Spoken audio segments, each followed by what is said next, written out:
Welcome back to Soni Subbu vlogs. Varalakshmidevi Vratham అయితే వచ్చేస్తుంది కదండి. మనకి శ్రావణ మాసం స్టార్ట్ అయిపోతుంది. సో అమ్మవారికి ఎంతో ఇష్టమైన కట్టె పొంగల్ అయితే ఎలా చేయాలో చూసేసుకుందాము. ఒక బౌల్ తీసుకొని అందులో ఒక కప్పు బియ్యం అయితే వేసుకోండి. ఆ బియ్యం కంపల్సరీగా కంట్రోల్ బియ్యం అయి ఉండాలి. మీకు కంట్రోల్ బియ్యం అయితేనే కొంచెం బాగుంటుందండి. ఎందుకంటే పొంగల్ మనకి కొంచెం జిగుమానంగా ఉంటుంది. నెక్స్ట్ ఏమో తొందరగా ఆరిపోకుండా అయితే ఉంటుంది అనమాట. ఈ బియ్యాన్ని నీట్గా కడిగేసుకొని ఒక అరగంట సేపు అయితే బియ్యాన్ని నానబెట్టుకోండి. వాటర్ వేసుకొని అది పక్కన పెట్టుకొని ఒక ప్యాన్ పెట్టుకొని స్టవ్ ఆన్ చేసుకొని దాంట్లో అదే కప్పుతో పెసరపప్పు అయితే వేసుకొని సిమ్లో పెట్టి ఫ్రై చేయాలండి. అలా మెల్లగా ఫ్రై చేయాలన్నమాట. హైలో కానీ మీడియం ఫ్లేమ్లో కానీ అస్సలు పెట్టొద్దు, తొందరగా మాడిపోతుంది. వీడియోని చూస్తున్న ప్రతి ఒక్కరూ వీడియోని అయితే లైక్ చేయండి, షేర్ చేయండి, సబ్స్క్రైబ్ చేయండి. ఈ వీడియోని మీ ఫ్రెండ్స్ అండ్ ఫ్యామిలీ మెంబర్స్కి అయితే షేర్ చేయండి. శ్రావణ మాసం అయితే వచ్చేస్తుంది కదండి. అందరూ పట్లు దులిపేసుకొని నెక్స్ట్ పైన ఉన్న సామాన్లు అవన్నీ దించి తోమేసుకున్నారో లేదో కామెంట్ బాక్స్లో కామెంట్ చేయండి. చూసారు కదండి, మనకి పెసరపప్పు అయితే మంచి కలర్లో ఫ్రై అయిపోయింది అనమాట. గోల్డెన్ బ్రౌన్ వచ్చేంత వరకు ఫ్రై చేసుకున్నాను నేనైతే. ఇప్పుడు ఆ పెసరపప్పుని వేరే ప్లేట్లోకి తీసేసి అదే ప్యాన్లో మనం ఏదైతే 2 కప్పులు వేసుకున్నామో పెసరపప్పు కప్పు బియ్యం కప్పు వేసుకున్నాం కదా, ఆ కప్పులతో 4 కప్పులు వాటర్ అయితే వేసుకొని దాంట్లో మీకు రుచికి సరిపడినంత సాల్ట్ అయితే వేసి దాంట్లో మనం ఏదైతే ముందుగా నానబెట్టుకొని పెట్టుకున్నామో బియ్యం, ఆ బియ్యాన్ని మొత్తం వేసేసి మనం ఫ్రై చేసుకొని పెట్టుకున్న పెసరపప్పును కూడా వేసేస్తామండి. అవి మొత్తం కలిసేంత వరకు కొంచెం అటు ఇటు కలుపుకొని లిడ్ అయితే క్లోజ్ చేసేయండి.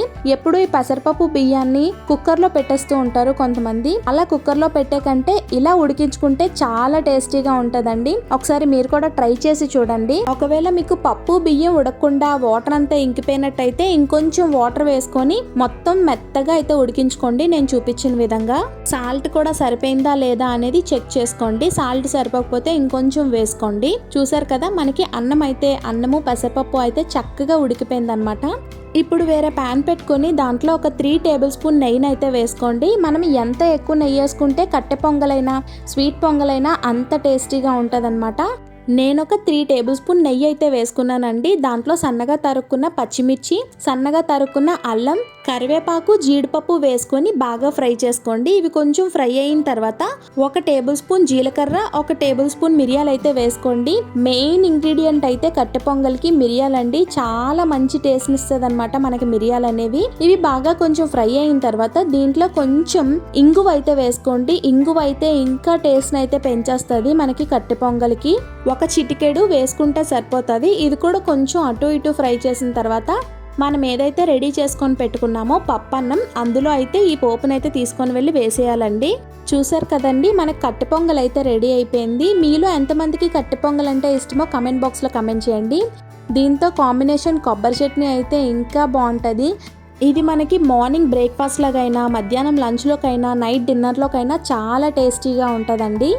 కట్టె పొంగలి మీకు కొబ్బరి చట్నీతో ఇష్టమా లేదంటే నార్మల్గా తింటే ఇష్టమో కామెంట్ బాక్స్లో కామెంట్ చేయండి. చూసారు కదా, వేడి వేడిగా పొగలు కక్కే కట్టె పొంగల్ అయితే రెడీ అయిపోయింది. ఇది కొంచెం పల్చగా చేసుకున్నా కూడా చాలా టేస్టీగా ఉంటుంది.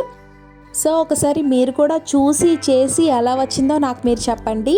ఇంకా వీడియోని చూస్తూ లైక్ చేయకపోతే please do like, share and subscribe.